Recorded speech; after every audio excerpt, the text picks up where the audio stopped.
Lagos State Polytechnic Ikosi, what became of it? It became this private empire. Etiosa local government on Glover Road. Today there is a skyscraper standing there. The avarice is unbridled. It's almost as if there is a madness governing the thoughts and thinking of these people. They have multiple houses in Dubai, on the Potomac in Washington, everywhere but anywhere. They build houses, they buy houses, they buy cars. Some of them have houses they don't even know anything about this. Come to you as someone that have listened to a lot of knowledgeable speakers in Nigeria, and I'm telling you that if I am to listen to just one person in all of my life in the sector of politics in Nigeria, it will be this man, Dele Farotimi. They say that if you want to check the integrity of someone you do not know, check the people that support him.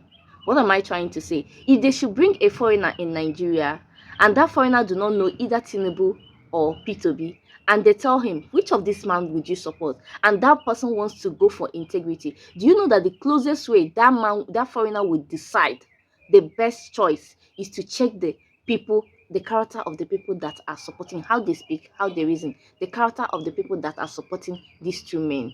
And that is why I am always proud and I convince myself that I am on the right track for supporting P2B because this man supports him. Why do I say so? Someone said that if we live all our life as Nigerians and to the end, and we do not have Dele Farotimi as Minister of Justice, that it will be very, very wrong. And I agree 100%. I am going to prove myself with these two videos. Just two videos I'm going to show you right now. Stay with me. Once upon a time in this country, we had a governor like Lateef Jakonde who rode around in a Toyota Crown, lived in his private house at Ilupeju, the one that superintended the affairs of Lagos State from 1999 to 2007 and became the godfather of Lagos.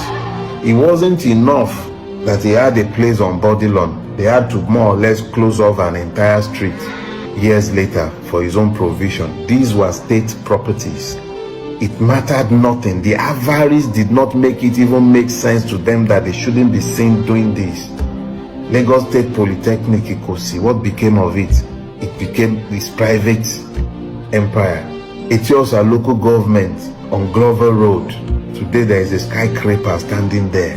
The avarice is unbridled. It's almost as if there is a madness governing the thoughts and thinking of these people.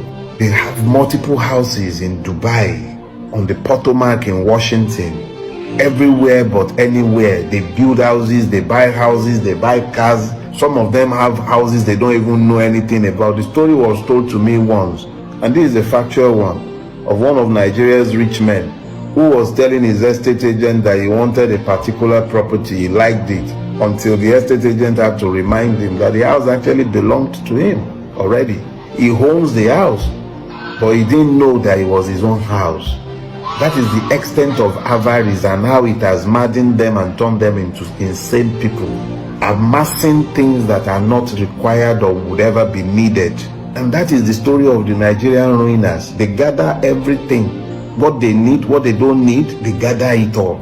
If you visit some of their homes, you will barely have enough space to walk in because everywhere is chock-a-block with cars that they don't need. They just amass everything.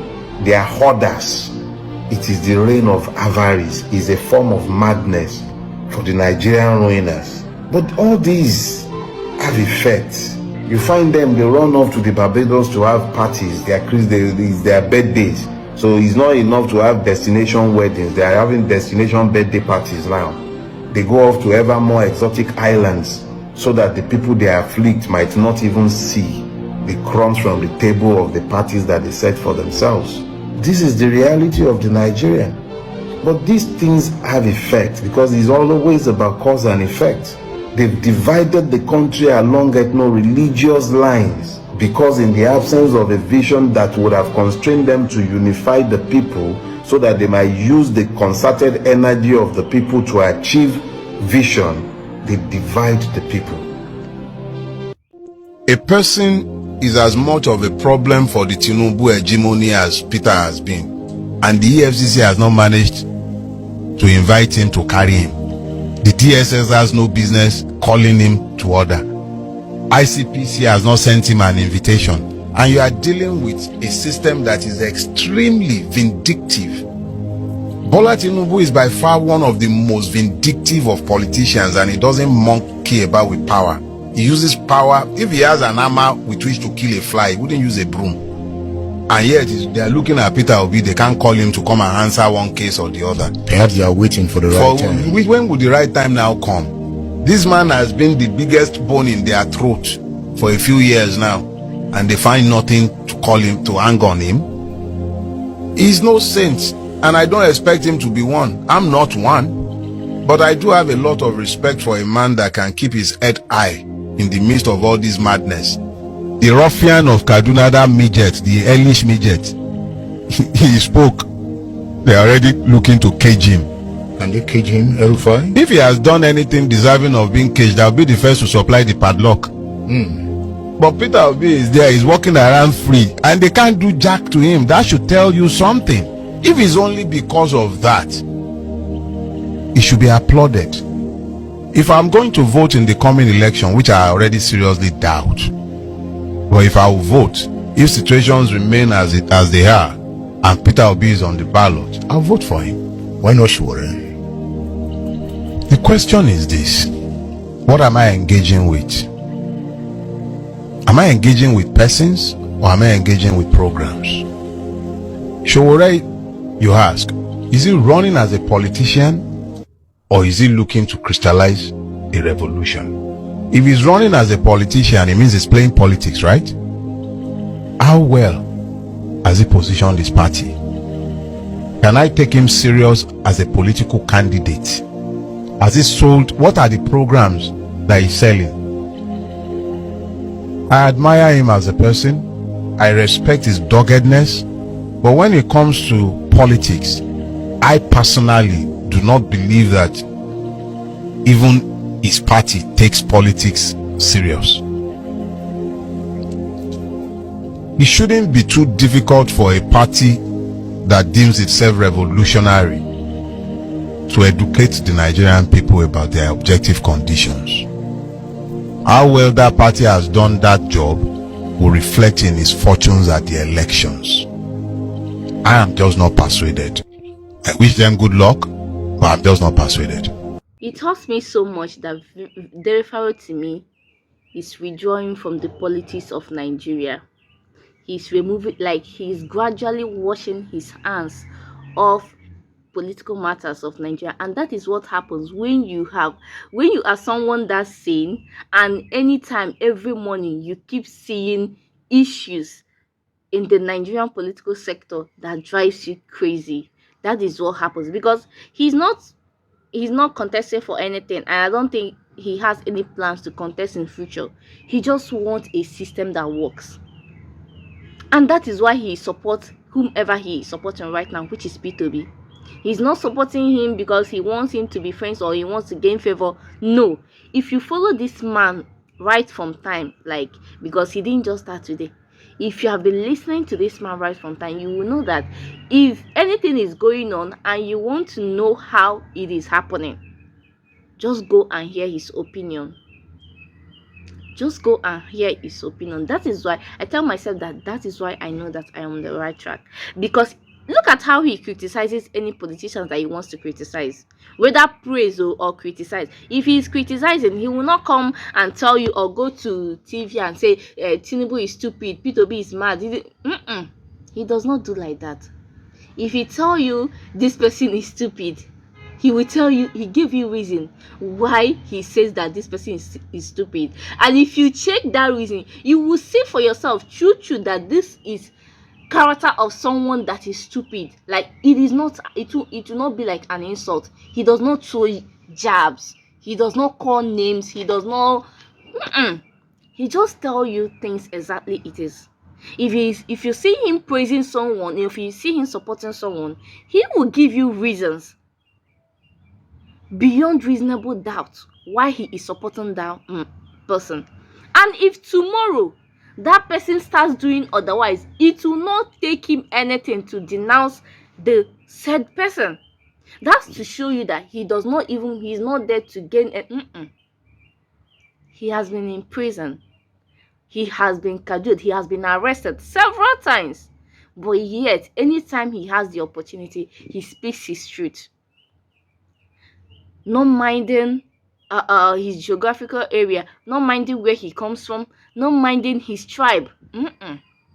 He doesn't do that. He doesn't do that.